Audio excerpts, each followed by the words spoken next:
हाँ, माना कि पिछले 3 लोकसभा इलेक्शंस मिला के भी कांग्रेस की उतनी सीट्स नहीं हुई जितनी अकेले इस बार बीजेपी की हो गई। पर फिर भी कांग्रेस ने बहुत अच्छी कोशिश की बीजेपी के ड्रीम्स को क्रश करने की, जो कि उनका 400 पार का सपना था, उन्हें क्रश करने की। और इस वीडियो में हम एक एनालिटिकल पॉइंट ऑफ व्यू से ये देखेंगे कि क्या उन्होंने चीज़ें सही की और कैसे उन्होंने बीजेपी के और एनडीए के इस 400 पार के ड्रीम को क्रश किया। सबसे पहला पॉइंट जो कांग्रेस की इस लोकसभा चुनाव में पॉलिटिकल मास्टरी को डिनोट करता है वो है डिक्टेटरशिप। जी, मोदी जी का डिक्टेटरशिप जो कांग्रेस ने बार बार क्लेम किया है। इसके ऊपर हमने एक वीडियो भी बनाई है। अभी मेरा काम नहीं है कि मैं क्या टिप्पणी दूँ, आप वो वीडियो देख सकते हैं। उसमें हमने दोनों साइड्स कवर किए हैं, एक वर्ल्ड व्यू भी लेने की कोशिश की है उस पूरे सिचुएशन की। पर कुल मिला के कांग्रेस ने मोदी जी को एक डिक्टेटर टर्म किया है, जो कि अपने आप में एक बहुत बड़ी बात है। ये ओपिनियंस बहुत एक्सट्रीम है। और इससे पहले मैं और बोलूँ, आप ये वीडियो देखिए। I believe in democracy. We are the birthplace of democracy. Democracy is something that is in our blood in India. But I don't expect the Chinese to change their entire national character and adopt democracy because it's apparently superior.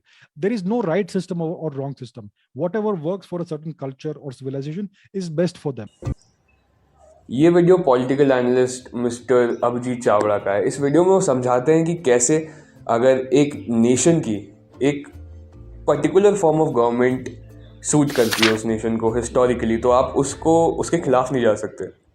अगर China को एक autocracy suit करती है तो China को आप एक democracy में नहीं भेज सकते। इंडिया को एक डेमोक्रेसी सूट करती है तो इंडिया को आप ऑटोक्रेसी में नहीं फोर्स कर सकते। ये इंडिया का हिस्टोरिकल ट्रेंड है। और आप जितने भी पॉलिटिकल रिफॉर्म्स लाए, हिस्टोरिकल ट्रेंड्स नहीं चेंज होते हैं यूजुअली। और सिमिलरली आप चाइना को एक डेमोक्रेसी नहीं बना सकते हैं। शी जिनपिंग को एक डेमोक्रेटिक लीडर बोलना वुड बी लाइक कि आप एक बिल्ली को एक शेर बोल रहे हैं या एक कुत्ते को एक बिल्ली बोल रहे हैं। तो इन अ सिमिलर मैनर देश की जनता और उस देश की spirit would automatically repel something which they have never experienced throughout generations.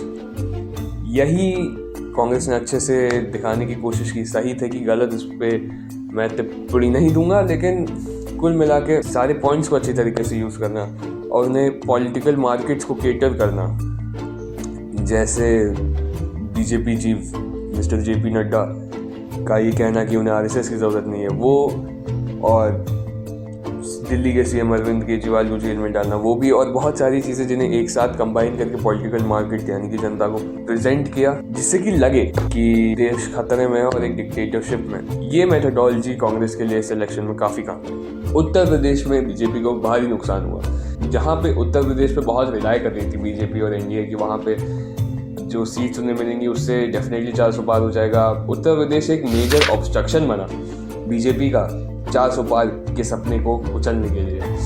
और क्या ऐसा किया इंडिया अलायंस ने कि उत्तर प्रदेश में वो बीजेपी को रोक पाए? सबसे पहली चीज़, उन्होंने पिछड़े दलित अल्पसंख्यक यानी पीडीए अप्रोच को फॉलो किया, जिसको समझाने के लिए मुझे आपको उत्तर प्रदेश की पॉलिटिक्स के बारे में कुछ समझाना पड़ेगा।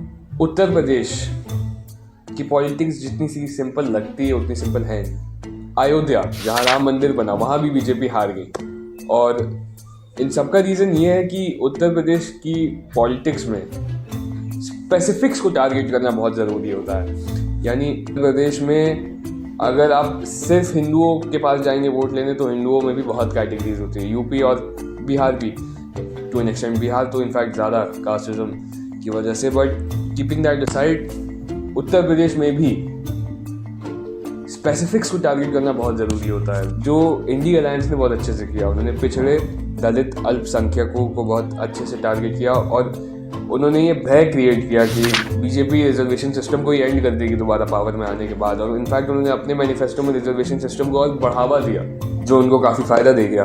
और उत्तर प्रदेश की पॉलिटिक्स जो चीख चीख के ये कहती है कि अगर आप स्पेसिफिक्स को टारगेट करें, ओबीसी, एससी, या बेसिकली एक रिस्ट्रिक्टेड ऑडियंस के पास जाए अपने वोट्स मांगने के लिए, रादर देन आप सबको टारगेट करें, तो वो आपको बहुत ज़्यादा रिटर्न्स देता है। उत्तर प्रदेश में आप सबका वोट पाने की कोशिश करें तो वो बहुत मुश्किल होता है, लेकिन अगर आप स्पेसिफिक्स का वोट पाने की कोशिश करें वो आसान होता है। ये भी एक हिस्टोरिकल ट्रेंड है और इसी को फॉलो किया इंडी अलायंस ने उत्तर प्रदेश में, जो उनको काफ़ी फ़ायदा दे गया। एक और बहुत क्रूशियल पॉइंट है ओवर कॉन्फिडेंस। बीजेपी इस इलेक्शन में बहुत ओवर कॉन्फिडेंट रही और इसका प्रमाण उनके स्लोगन से ही मिलता है, अब की बार 400 पार, जो कि एक बहुत ही ओवर आर्चिंग टारगेट है।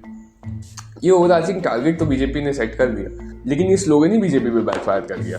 वाराणसी, जहाँ से हमारे prime minister Shri Narendra Modi contest करते हैं, वहाँ पे भी वो सिर्फ 1.5 लाख वोटों से जीते, जो कि एक सेकंड लोएस्ट मार्जिन है किसी भी प्राइम मिनिस्टर कैंडिडेट के लिए जीतने के लिए। तो ये ओवर आर्चिंग से टारगेट बनाना, फिर नेसेसरी चीज़ें नहीं करना और कुल मिला के एक ऐसा एनवायरनमेंट सेट कर देना कि भाई 400 पार होने वाला है, we are about to close the 400 target और हम सबसे बड़ी मेजॉरिटी आज तक के भारत के इतिहास में सबसे ज़्यादा मेजॉरिटी लेके जीतने वाले हैं। ये ड्रीम दिखाना, यही उनके लिए बैकफायर कर गया, क्योंकि बीजेपी सपोर्टर्स को लगा कि बीजेपी तो जीतने वाली है, 400 पार होने वाले, तो हमको वोट डालने की क्या ज़रूरत है। और टू रिमाइंड यू, ये जो इलेक्शंस हुए थे ये 44 दिनों में, 44 पीक गर्मियों के दिनों में हुए थे। तो why would a voter want to get up and go cast his vote when he knows कि भाई देखो बीजेपी आ रही है, 400 पार होने वाला है, तो हमें हमारे एक वोट से क्या ही फर्क पड़ जाएगा। ये एक वोट एक करते करते बहुत सारे हो गए और बीजेपी का जो मार्जिन था, जो गैप था, वो बढ़ता चला गया। बीजेपी का आरएसएस से कहना कि हमें उनकी भी ज़रूरत नहीं है, और बीजेपी का एक अपने आप को सुपर डोमिनेंट फिगर जैसा इम्पोज करना इस इलेक्शन में शायद उनके लिए थोड़ा सा भारी पड़ गया। बीजेपी की मोदी वेव भी हमें थोड़ी अनसक्सेसफुल होती हुई दिखी, क्योंकि मोदी जी खुद ही वाराणसी में उतने मार्जिन से नहीं जीत पाए। तो ये इलेक्शंस डेफिनेटली बीजेपी के लिए डिसअपॉइंटिंग रहे। और कुल मिला के देखा जाए तो यही मेन क्रूशियल पॉइंट्स हैं जिससे बीजेपी नहीं जीत पाई। पर और देख के लगता है कि यार ये बहुत ट्रिवियल पॉइंट्स हैं, इनमें क्या ही ऐसा है। लेकिन इंडिया की पॉलिटिक्स अगर आप देखें तो it's very basic but it's very enlarge, और यही इंडिया के पॉलिटिक्स की खासियत है। Indian people are simple people who are driven by simple things, but simple things can be complicated when you set up a complicated notion. और यही हुआ इस इलेक्शंस में। बीजेपी शायद ओवर कॉन्फिडेंट हो गई, उन्होंने बहुत चीज़ों का ध्यान नहीं रखा जिन्हें उन्हें रखना चाहिए था।